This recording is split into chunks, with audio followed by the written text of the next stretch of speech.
வணக்கம் நண்பர்களே. இப்போ பார்த்தீங்கன்னா கம்பம் அரசு மருத்துவமனையில் புதுசாக கட்டிகிட்டு இருக்க பில்டிங் முன்னாடி தான் நம்ம நிற்கிறோம். இங்கே பார்த்தீங்கன்னா நேற்று சரியாக மதியம் 1 மணி அளவில் பார்த்தீங்கன்னா இந்த இடத்துல ஒரு ஸ்லாப் ஒன்று உடஞ்சி விழுந்து ஒருத்தர் சம்பவ இடத்திலேயும் இறந்துட்டதாகவும் 2 பேர் படுகாயங்களோட அரசு தேனி கல்லூரி மருத்துவமனைக்கு கொண்டு போயிருக்காங்க.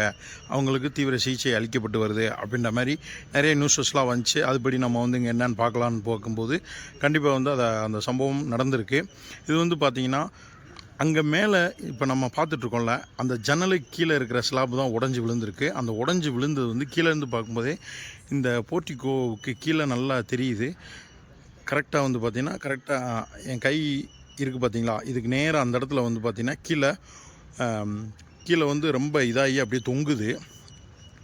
இந்த கட்டிடத்தோட கட்டுமான டெண்டர் விட்டது என்ன ஏதுன்ற டீட்டெயில்ஸ் நம்ம இந்த பக்கம் போர்டு இருக்குது, இந்த போர்டில் பார்க்கலாம். இதில் பார்த்திங்கன்னா மகப்பேறு அவசர சிகிச்சை மற்றும் பச்சிளம் குழந்தைகள் தீவிர சிகிச்சை மையம் கட்டி இந்த 2 டிபார்ட்மெண்ட்டுக்கு இந்த பில்டிங்கை ஒதுக்குறதுக்கான டெண்டர் விட்டு எல்லாமே பண்ணியிருக்காங்க. ஆனால் பார்த்திங்கன்னா நேற்று இந்த ஒரு சம்பவம் ஏற்பட்டதுனால இந்த பில்டிங் தரமாக இருக்கா அப்படின்ற ஒரு கேள்விக்குறி பொதுமக்கள் மத்தியில் எழுந்திருக்கு. இந்த பில்டிங்கோட கட்டுமான பணிகள் பார்த்திங்கன்னா 3 ஏப்ரல் 2023 அப்போ துவங்கி 2 ஏப்ரல் 2024 முடிக்கப்பட்டிருக்க வேண்டும் அப்படின்னு சொல்லிட்டு முன்னாடி ஒரு ப்ளூ கலர் போர்டு வச்சுருக்காங்க. அந்த போர்டில் போட்டிருந்தாங்க.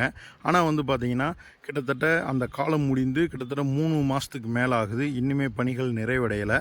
நேற்றைய தினம் பார்த்திங்கன்னா இந்த ஒரு அசம்பாவிதம் நடந்திருக்கு.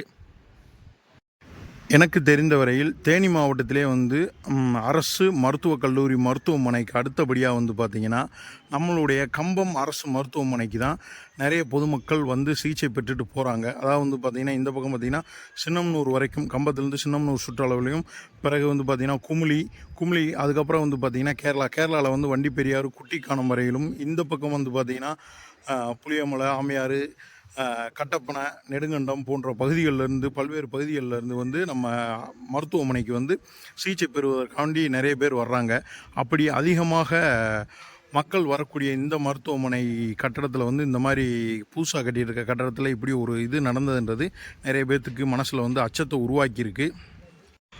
இந்த கட்டிடத்தினுடைய தன்மைகளை ஆராய்ந்து, அதாவது பார்த்திங்கன்னா இது ஸ்ட்ராங்காக இருக்கா இல்லையா, எந்தெந்த பகுதிகள் வீக்காக இருக்குது என்ன ஏதுன்றதை இதை ஆய்வு பண்ணி அதுக்கப்புறம் மதிப்பிற்குரிய மாவட்ட ஆட்சித்தலைவர் மாண்புமிகு முதல்வர் அவர்கள் ஒரு குழு அமைச்சு இந்த கட்டடத்தினுடைய தன்மைகளை ஆராய்ந்து இந்த கட்டடம் ஸ்ட்ராங்காக இருக்கா இல்லையன்றதை மக்களுக்கு தெரியப்படுத்தணுன்றதை நாங்கள் கேட்டுக்கிறோம்.